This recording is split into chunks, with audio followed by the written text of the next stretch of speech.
Hello and welcome to a brand new installment of Nintendo News Report for January 18th, 2018. I am Alex Kalafi, your host for this episode and many of them, joined today by two of our regular Nintendo News reporters. I am joined, as always, by the legendary Canadian, mostly cardboard, Donald Terrio. Hello. Hello. Happy anniversary to the Fire Emblem Direct and the last time we heard anything about Fire Emblem on Switch. That's right, that's right. Although, if rumors hold true, we could see a brand new big direct next month, but I don't believe it. Also joined, also joined by Justin Berube. How's everybody doing today? Do you believe that rumor that there's going to be No, another direct? Yeah, me neither. no, not at all. Yeah, I think you're not Justin's getting another direct till April, May at the May's earliest. too close to E3. It's got to Well, be like sometimes they March. do. Well, I'm thinking. I think they've done this in the past, where they do like a pre E3 direct, maybe focusing on 3DS software, and then all Switch stuff for E3. Something like that could happen. That's why I Yeah, say that. yeah. Although if Justin seems a bit chipper tonight, it's because he single-handedly willed Project Giant Robot back into existence. I know. It's back. It's back, guys. I was sad to see it go, but we'll get to that in a minute. It's back and now $20 more expensive than a regular Nintendo Switch retail game, so I hope it's worth it. Just kidding. I'm not that salty on it. We should talk about the big news, the news that happened yesterday, the reason why we decided to wait until at least Wednesday, but ultimately today to do this episode. Nintendo announced Nintendo Labo in a 3-ish minute video, just under 3-minute video that they released on their YouTube channels and social media yesterday, where they revealed a new series of software and cardboard accessories coming to the Nintendo Switch.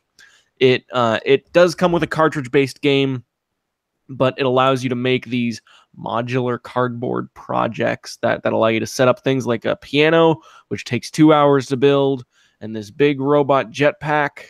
And then you combine the cardboard and the software, and it kind of looks like old Nintendo, and I think that's really cool. But the whole purpose of this thing, you should look at our news story on NintendoWorldReport.com to get all the details.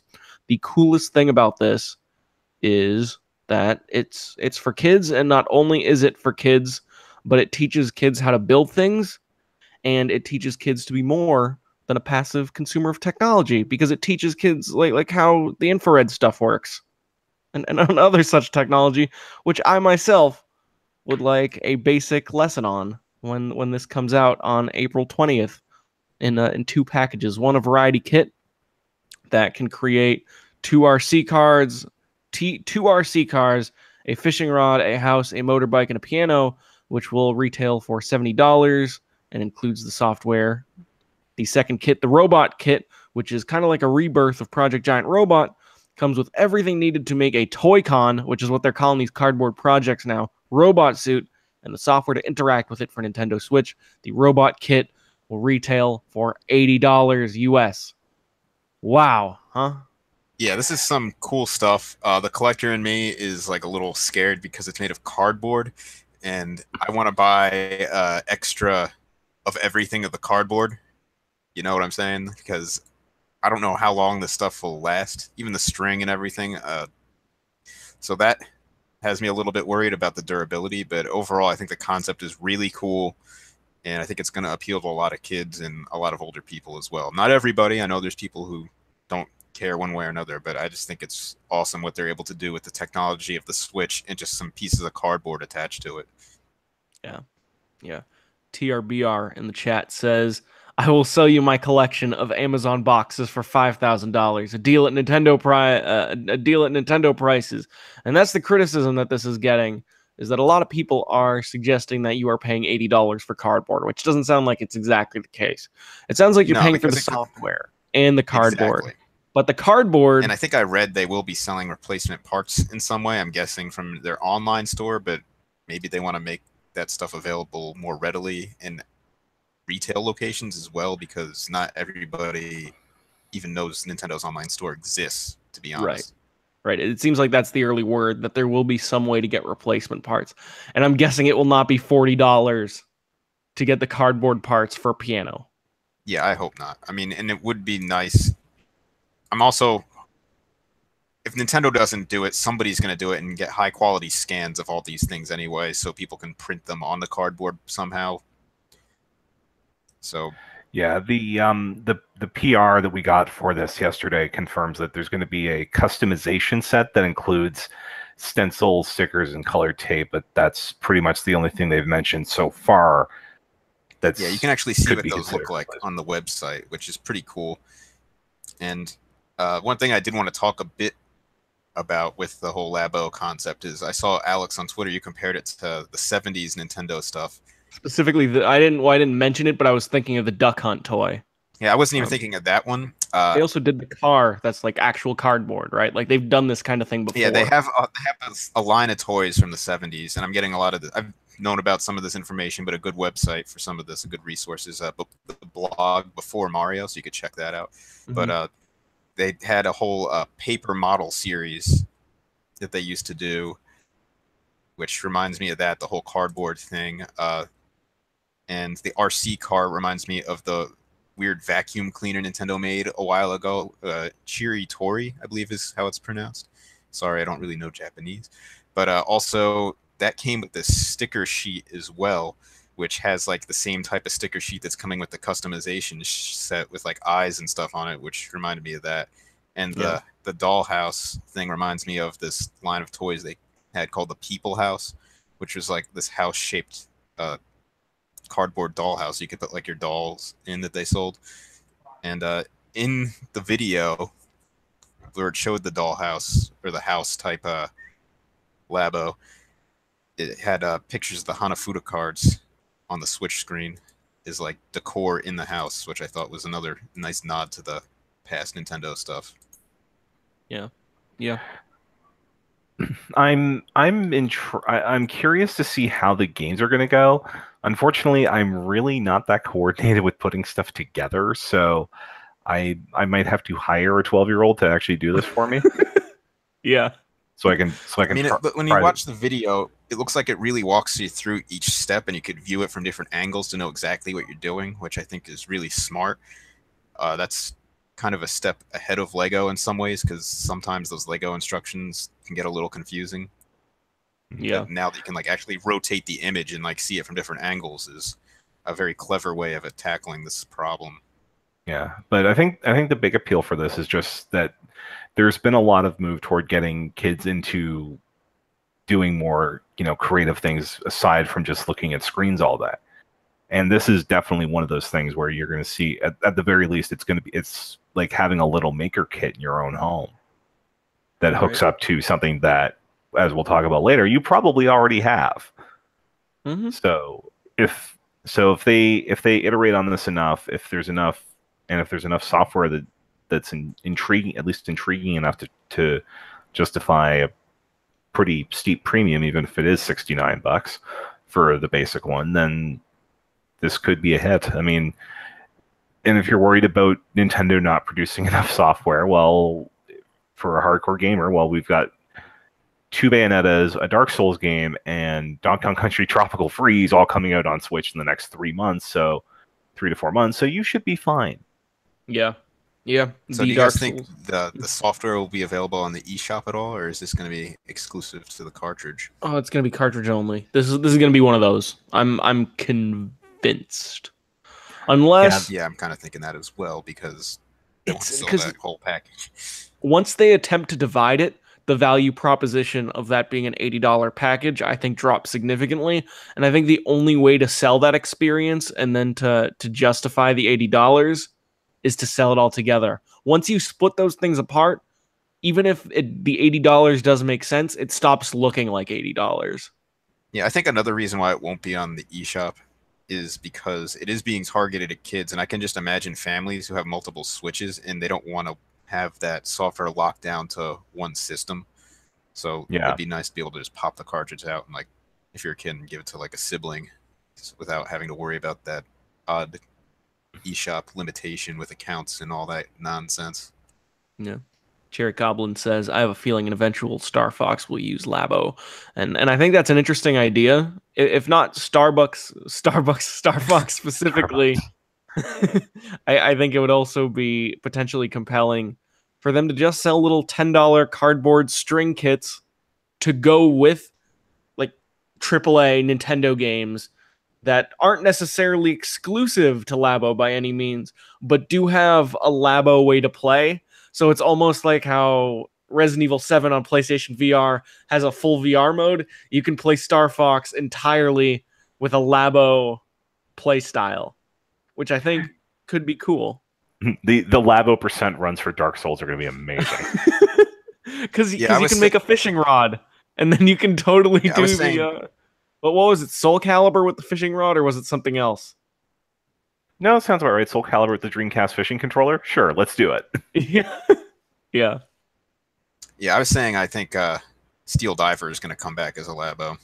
That'd be cool, too. I like Steel Diver. It just seems like the way they use the touchscreen on the DS, the 3DS, and everything, I just feel like it's almost a sure thing that they're going to make some sort of submarine controls out of cardboard.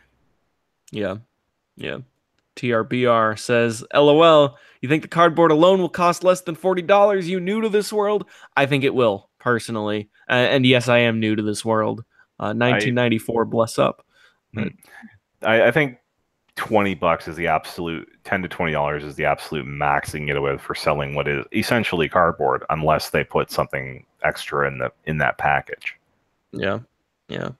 He also adds customization set is $40 worth of a $15 trip to the craft store. Well, for one, TRBR, you're being particularly sassy tonight. It's always welcome, but a very sassy TRBR night. What I will also say is that if you are one of these people who is anti-cardboard and you want to game the system, wait like 3 years for this cartridge to be 98 cents at a GameStop. And then after that point, go to a local library in a big city where they have a 3D printer. I have one relatively near me. Have them print out all the plastic parts, buy some string, and then make a next-gen compatible version of the robot suit, and then have a great time. Or not a great time. We don't know how this robot game is going to be yet, but we'll see. Yeah, and I just want to point out that the customization set is $9.99. So yeah, I don't know where the $40. Well, the customization set is tape and it's stickers and stencils. I think we're talking about the actual cutouts, the cardboard sheets. Okay, yeah. Yeah. But I mean, if they put those stencils online, which it sounds like at some point they will, then you could probably run that through some other way. Yeah. Yeah. He does add, jokes aside, I think they should have made it standalone with a cheap tablet device. Risking a $300 console and a cardboard thing is a hard sell, which I disagree. I don't think they're risking a console on cardboard. I think they're risking the cardboard thing on the console. But if the cardboard is as cheap to produce as you posit it may be, then they might not be losing that much if these turn out to be a flop. Though I low-key expect these won't turn out to be a flop, especially by the holiday season, when they probably release 3, 4, and 5. I mean, there's not a lot of games out right now, but the Labo kits are like some of the top-selling video game stuff on Amazon, which is usually dominated by whatever third-party game, whatever big Microsoft, Sony PS4 games big at the moment, and PSN cards and Nintendo's regular stuff. So there's clearly some demand for this and some interest, because I think this is the most effective 3 minutes of video they've had since the Switch video launch. Yeah. Yeah, TRBR does correct my suggestion of his point. And he says no, he's suggesting kids breaking shit. So like buy a 6 to 12-year-old kid a $300 console to play with some cardboard, and then they might break the cardboard and the console. Although some people on Twitter have made the point that this is not for 3-year-old kids who will tear into literally everything. It's more for the 6-year-olds to the 12-year-olds. So going into nearly a teenager to 6-year-olds. Granted, I broke a lot of shit when I was 6, but I think the risk significantly goes down from a 2 or 3-year-old playing with this thing. Like, it's meant to teach kids about engineering. It's not necessarily meant to just be a fun, frivolous toy.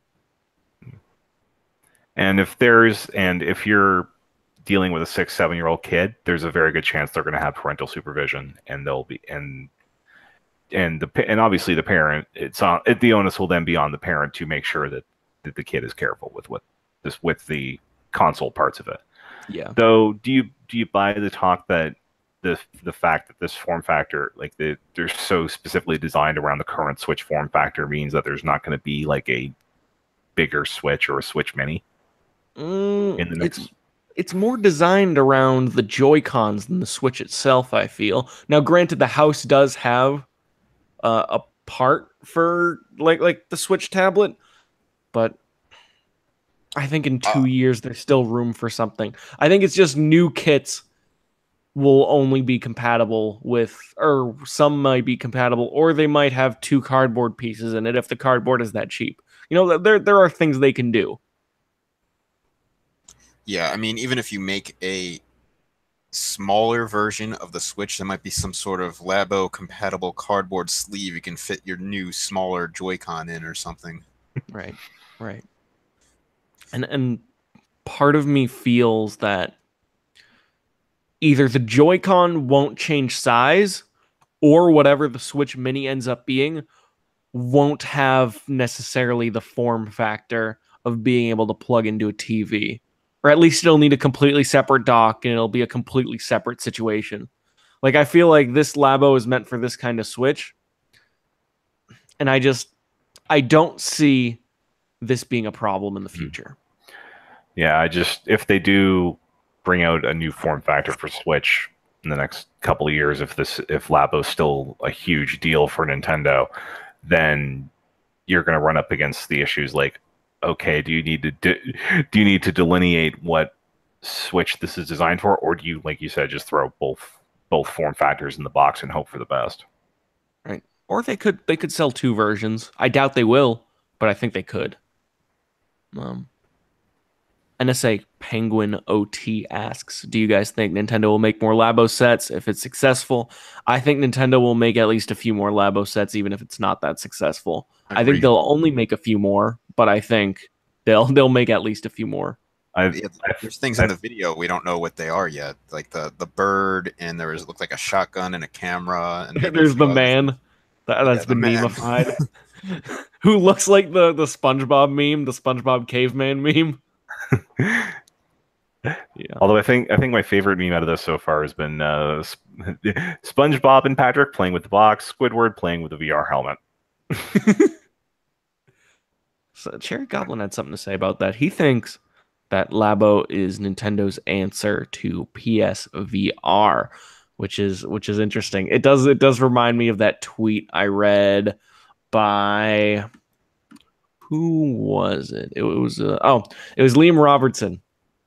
And it has all 3 companies, and he goes, Microsoft, what if your body was the controller, referencing Kinect? Sony, what if you had VR on your PS4? Nintendo, what if you were the Arby's Twitter guy? Yeah, they called it. Yeah. And then they ended up retweeting that stuff. It's as they should, because Nintendo's turning everyone into the Arby's Twitter guy. Yeah. So that's Nintendo Labo. $420, $69. Let's go. Nice. Wait, so nice is 69. Is 420 a Lamau? No, 420 is just because, well, soon to be legal in Canada too, by the way. And yeah, I'm in Massachusetts. It's up here. But isn't there a thing you're supposed to say on social media for 420? I think you're just supposed to post while high. Okay. But if we go any further with this line of talk, we're probably going to get demonetized. So let's move on. No. Let's keep talking about it. I'm just kidding. I think this is awesome, though. I did have the robot sitting in my Amazon cart last night. I was like, I kind of want this thing. It's Project Giant Robot, and it's also this new Nintendo cool thing, and I love the way it's selling itself, and it sort of harkens back to old Nintendo toys. But then I think about it, and I'm like, I live in this small apartment even if I did want it, I don't have anywhere to store a jetpack of that size. I don't know anything about whether it's going to be good, and this thing does not seem to be rushing to selling out. Well, Alex, you could always deconstruct it and put it back into the flat sheets. Oh, yeah, 6 hours each way. Great idea, Justin. Yeah, I think that's all there is to say about Labo for now. It seems like there's going to be more towards launch. They're doing events in San Francisco and New York where families, and I think the stipulation is like at least one kid between the ages of 6 and 12 must be in attendance for you to be there. And then like places like Time and Verge, they all got their hands on this stuff well before this video, or at least a couple days probably. I should ask my parents to take me, and I'll like go and have one of those propeller hats. And how do you do, fellow kids? I'm here to check out the Labo. NSA, do you guys ever think the Labo sets will get a price drop? Maybe, but it doesn't seem like it seems like a thing that would go on sale, but not necessarily something that would get a price drop. Well, the 20% off does work on Best Buy if you have Gamers Club unlocked. So that's something to look into if you're looking to get it for a little cheaper. Right. Oh, Pete says, I wouldn't be surprised to see Labo DLC where you get a download code and some cardboard sheets. Probably easy to blister pack them. That's a great idea. It'd be like a Disney Infinity thing, but it'd probably be much cheaper. Yeah. I got to put something on the shelves, considering my local Walmart has had the same 12 Ryu amiibo for like the last year and a half now. Oh, yeah. The amiibo game is so weird right now, walking into a Target and seeing like 12 Dr. Mario. And then like you're not sure if it's rare or not. The answer is probably not, but every single store I go into, they have a completely different lineup of amiibo. Yep. And World of Nintendo is bad too. If you look at that stuff, it's flooded with really old stuff like Animal Crossing figures that they can't get rid of. Where have I heard that before? I know, it's very similar. And you're Animal Crossing toys do not sell in North America. That's the lesson everybody should have learned over the last few years. Yeah, it's a really tough lesson for me too, because I was hoping that because the games were selling that people would care about KK Slider as much as I do, but that does not seem to be the case. I have a World of Nintendo Villager toy, but it doesn't stand up very well, even though I like the figure quality. You're not supposed to take him out of the box, Alex. Let's be honest. God forbid I play with my toy. Didn't expect anybody to do that. It's hard enough to find them to begin with. The local boutique of electronics, I went in today. They had 3 of the retro packs, 3 of the Mii Fighter packs, and like 4 of the Metroid packs. Oh wow! And if I didn't already have Mr. Squishy, I probably would have grabbed it. I only want Mr. Squishy is the thing, and I don't even know if I want Mr. Squishy that bad, because all my cool amiibo, even the Duck Hunt dog that I was so excited for on this very show a couple years ago, collecting dust. So I literally put mine in bags, although that was because I was transporting them for the amiibo meet where mine took up half a table. Yeah. I feel like that's all we can get out of Labo for now. But we can get something out of is these Switch sales situations. 4.8 million Switches in the U.S. in 10 months. That's a lot, Donald. Yep, they've officially passed the Wii U in Japan, partially because they stopped tracking the Wii U when it was down to like 12. The NPDs came out today. Nintendo had their best month of hardware since 2010. Which was the last big years for the DS and the Wii. Whoa. So, and that's counting Switch, 3DS, and the Super Nintendo Classic, but that's still Nintendo sold like 2.6 million units of hardware in 1 month in the US. We were talking about this before the show. I forgot what you told me. The Switch has to have sold the Wii U, outsold the Wii U, right? There was an analyst estimates are putting the third financial quarter sales, the October to December, at about 7 million, which at that point, yes, they would have passed the Wii U sometime in December. Okay. And given the performance we've seen, like it's the best-selling game, it's the fastest-selling game system in the history of the US, in the history of Canada. it's doing PS2 numbers in Japan, so it's outselling like the in some months at the PS4 in places like France and Germany. I'd say, yeah, the financial results come out in about 2 weeks, and at that point, we will probably hear, yes, there are over 14 million 14 million Switches in the wild. Bye bye Wii U, hello GameCube. But Nintendo won't announce that. They won't announce that it surpassed the Wii U. They, I don't think. They won't make a big deal of it, because I think the Wii U is about to get the same treatment that the GameCube got for most of its life, or most of its afterlife, and it's not quite Virtual Boy levels of burial, but they'll just say, we're at 14 million, and everyone will connect the dots. No. You're mistaken. It's not going to be the GameCube. It's going to be the PlayStation Vita burial, where all of the great Nintendo games are going to get recycled for the next generation, and then the earlier beloved platform is going to lose a good 30 to 35% of its identity in the process. You mean like it already has with Bayonetta, Donkey Kong, and Hyrule Warriors coming out in the next 4 months? And Mario Kart. Don't forget Mario Kart. Mario Kart is such a fresh port that you wonder if they're even going to do a new one. And Pokken, and yeah. Mm-hmm. If we're not there by now, we probably will be by the end of 2018. Yeah.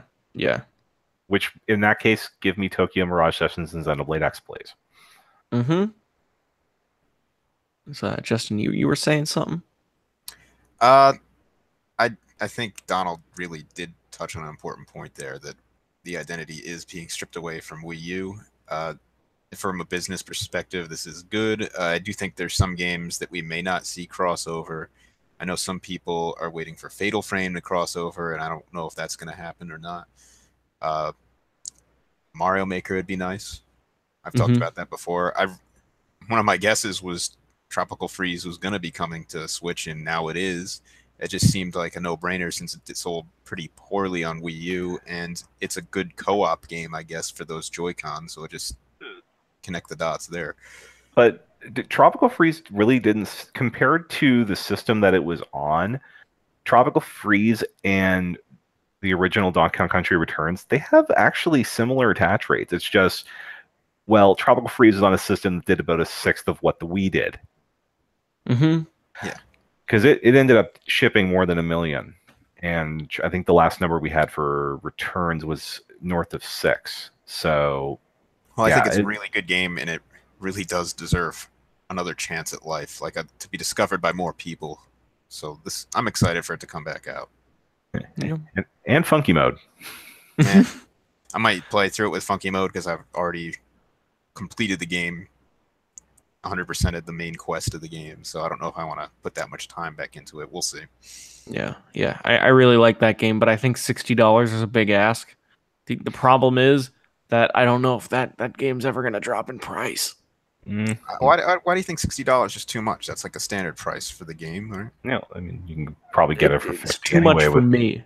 It's not. I'm not necessarily gonna argue it's too much for anyone, because they already showed through Hyrule Warriors and through Mario Kart that they're capable of this. It's just as someone who already has the game digitally on Wii U, even though I don't necessarily want to take my Wii U out for more things than I have to.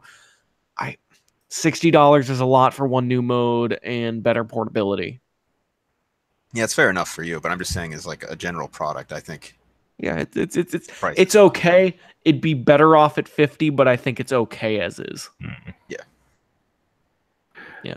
I mean, here it's probably going to be 80, but I'll be looking for ways to bring that initial investment down a bit. But I do want to get back into it because I didn't actually beat Returns on Wii or Tropical Freeze on Wii U, and yeah, if I can have it to bring on the bus, it's like having the 3DS version of Returns to beat the Wii one. Yeah. I think it'd be cool if they did a double pack with Returns. I'd definitely pay $60 for that, but that'd be a lot to ask. As for the top 10s, Donald, wasn't there a little... Oh, well, 3DS sold more than 750,000 units for its biggest month since December 2014, so oorah to that. But And December 2014 was Pokemon Omega Ruby Alpha Sapphire Christmas with a side of Smash Brothers. So that's the kind of things that they were doing in December. But well, tell me about this top 10 for the combined. The platform top 10s or whatever. Obviously, Mario Odyssey is going to be in the front. Mario Kart 8 Deluxe and Zelda are going to be after that. Xenoblade is in a respectable place, but I'm talking about the combined top 10s or 20s, Donald. The format top 20s. Mario Odyssey was like the third best individual selling game of December, and it's also third in the combined charts. And then Mario Kart 8 is 5th and Zelda is 9th. Mm-hmm. So that's running up against things like the eternally selling Grand Theft Auto 5, your Call of Duties, which is obviously number 1 again, and God help us, Star Wars Battlefront 2. Yeah. So to have a game that's literally only on one platform swinging up at that level with those buses, even if it's on a revenue-based chart, that's still really good. Mm-hmm. I agree. I absolutely agree. Impressive numbers. Impressive. Very impressive. The SNES Classic Mini is doing pretty well too. What wasn't it like? It was over 350,000 based on mathematics from the numbers that we got out of the. Yeah, it's way more available now, by the way, as Nintendo promised. It seems like even the eBay prices for it are capping out at around 110, maybe 120, and that number seems like it's only going to go lower. So let's hope that trend follows through and they start pumping out more NES classics. Yeah, I hope so. I'd be interested in NES Classic. Maybe. I'm not convinced, but I might be. Oh, and I totally missed this when I was doing the news story earlier, but hey, Xenoblade 2 made the top 20. Oh, good for them. So that should give you a hint as to how well it's selling. It's a good game. Nintendo Select's line for 3DS expands in North America on February 5th. Next month, 3D Land, Link Between Worlds, and Ultimate NES Remix are going to be $20 US, $30 Canadian, while the same prices will be applied to the digital versions. I think 3D Land is maybe my favorite 3DS game. Link Between Worlds is a lot of other people's favorite 3DS game. And I think Ultimate NES Remix, while your mileage may vary, I thought it was a great game. So, yeah. I mean, you have the only post Mario 64 3D Mario game I've 100%ed in 3D Land, and for my money, the best Zelda game that's come out in this millennium. And Ultimate NES Remix is a fun little collection too. $20 is the right price for it, certainly. It's a good. I love the NES Remix, and that one does have the Speed Mario game on it, which I think I had second place in North America for best time attack on that a while ago. I haven't checked it in like a couple of years, so people have probably crushed it by now. But that game is fun, and it's a new way to play Super Mario Brothers, a strange way to play Super Mario Brothers, and more challenging. So if you want a harder Super Mario Brothers that's sped up, definitely try it out. The whole package is fun. I think the only really surprising thing is that I know they've been on the discount line in Europe for a while, but I'm surprised they hadn't been put there in North America. Because I know 3D Land had a price drop at one point, and where it went down to 30 US. But the fact that it's only now reaching, Select's pricing is kind of surprising, considering it's almost 7 years old now. I thought it was already $20 for some reason, but I guess I stood corrected. You know how Nintendo is, it's going to be late before they drop those prices. Yeah. Who else is extremely ready for Kirby Robobo to join this collection? Because I want to buy a $20 copy of Kirby Robobo so bad, but I'm not willing to pay a penny more than that, even as good of a game I hear that is. The other thing is Paper Jam. I also $20 really want Paper Jam, but I don't even $20.01 want Paper Jam. Yeah, I went in a little deeper than I should have on Paper Jam, in all honesty. But you know what game I am honestly shocked is not Nintendo Selects yet? What? And it has the sales to justify it? Fire Emblem Awakening. No way. That's not on there yet? No, that has never dropped in price. In fact, I think it's probably out of print now, unless you go digital. So it is already the best-selling Fire Emblem game, but Nintendo could probably make a few bucks off the DLC on that too. Yeah, and then I mean, they could always add more as the year goes on to kind of give the 3DS a shot in the arm. So maybe that's something they're saving for near or around when the Switch version of Fire Emblem comes out to try and get people to graduate to Switch who really like Fire Emblem on 3DS. Mm-hmm. That's a possibility. Nintendo Selects. There you go. We have a couple small little game news stories before we talk about the news story that I was not excited about at all, but then Donald clarified something for me, and then I became very excited about. The first thing I want to talk about is the Scribblenauts. Scribblenauts Showdown is coming to the Switch, among other platforms, on March 6th, developed by not Fifth Cell. No, fifth cell at this point is basically two guys running the something out there to support the older Scribblenauts games, and maybe some mobile stuff. But other than that, it's being handled by a completely new studio. Yeah, and it looks really cool. It's a multiplayer-focused Scribblenauts game that will also have single-player challenges. But okay, it seems like I think I read something on Twitter about that. I'm not 100% sure, but I'm like 88% sure. And it seems like a multiplayer Scribblenauts, like Imagination versus Imagination, is a very compelling video game. I hope this new studio pulls it off. Yeah, there's one word I'm expecting that will not be in the dictionary for that. I don't want to say any more about it. I know what you're talking about. But suffice it to say, it is a large reason as to why I bought the original Scribblenauts. Yeah, Scribblenauts is a fun video game. Or I think it's a very fun concept for a video game, and I think it has a lot of very fun challenges in it. I always felt that maybe the Scribblenauts games didn't have the legs that I wanted them to. Like it was a lot of fun for a few hours, and then after that I was like, I had enough. I'm kind of with you on that one. Yeah. But I'm always excited about the idea of a great idea for a Scribblenauts game. I feel like there's room for a better Scribblenauts game. Maybe this is it. We'll find out in March, I guess. Yeah, we'll find out in March. There is one other game that I want to call attention to, and usually I'm not calling that much attention to indie games, just because it doesn't necessarily come up. But there's this game that I've been seeing on Twitter that ex-Nintendo World reporter Tyler Olu pointed out on his feed. It's this game called Paddlebox, which is going to be coming to Switch in early this year.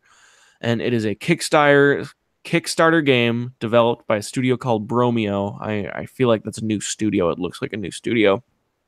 And it's going to be a Punch-Out inspired boxing game that has this weird dungeon element, and it has this weird story element, and it has this amazing black and white sort of WarioWare look to it.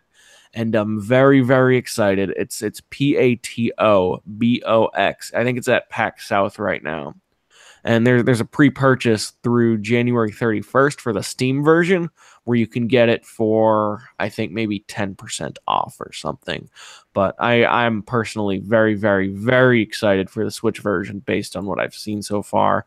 Their picture on Twitter at Paddlebox Game is a duck with boxing gloves. So there you go. I if you want a badass looking game, I recommend looking into PATO box. And I DM'd them today.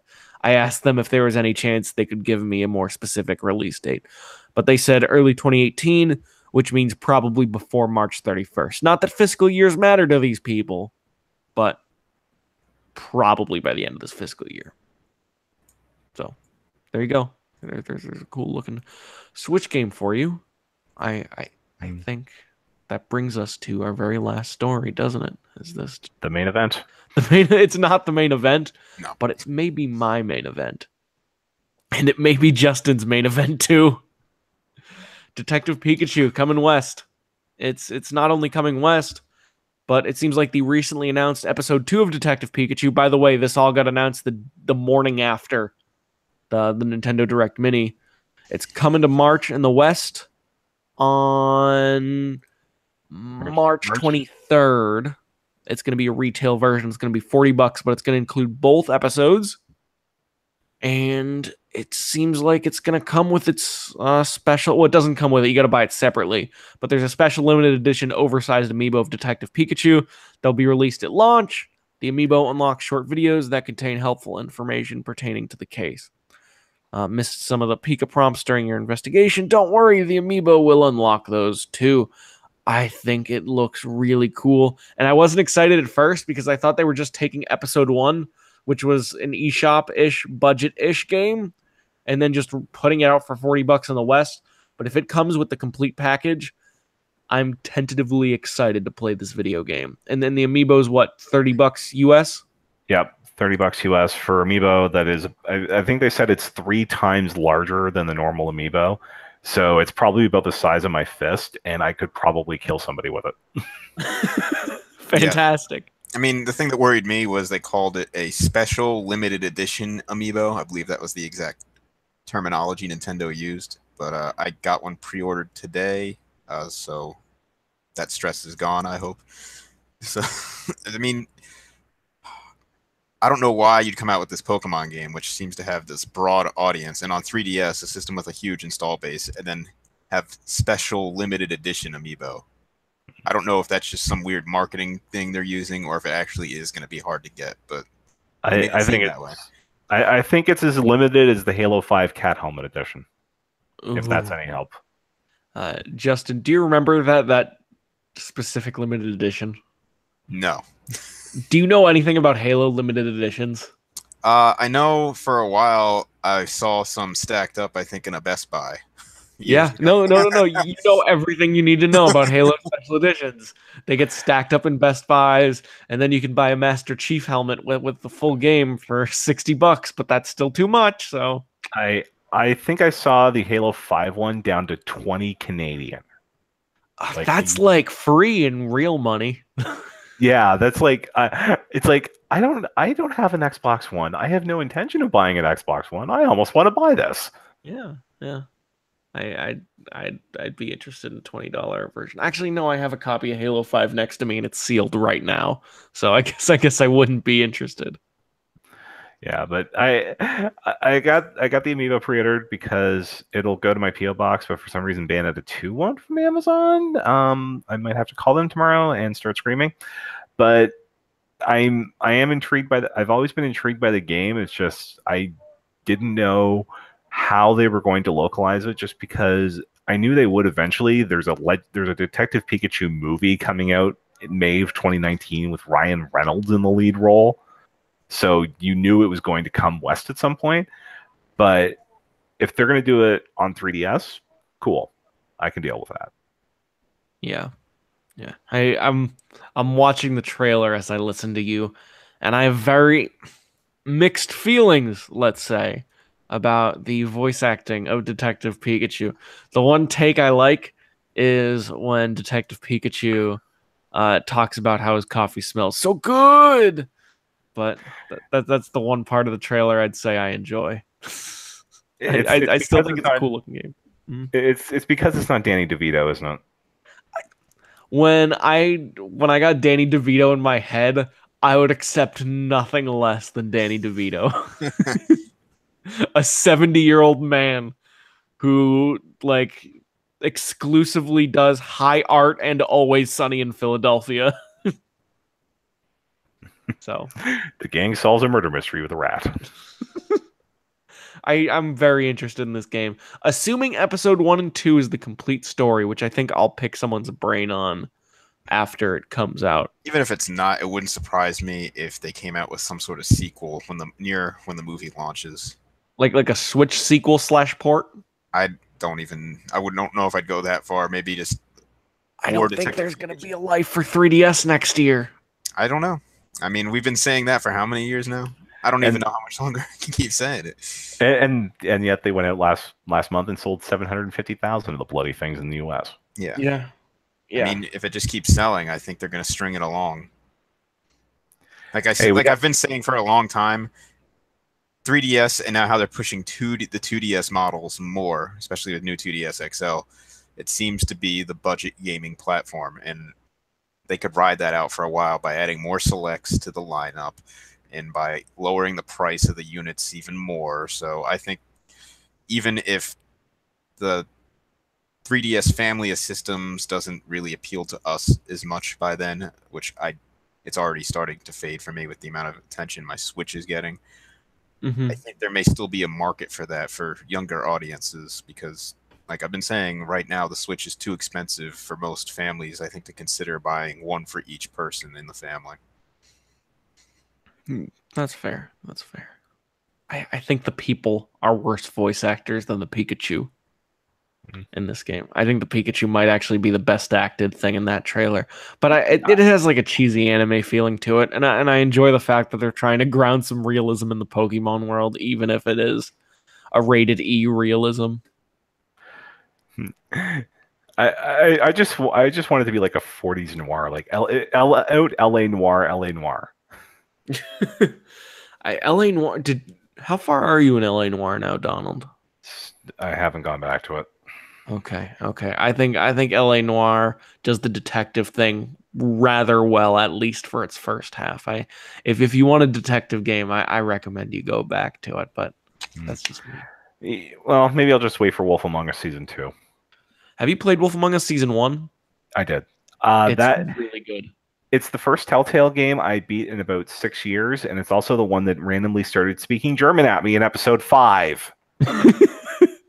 It's the Bethesda of talkie games. It's the Telltale Bethesda games are the Telltales of RPGs. Yeah. Have you played Walking Dead Season 1?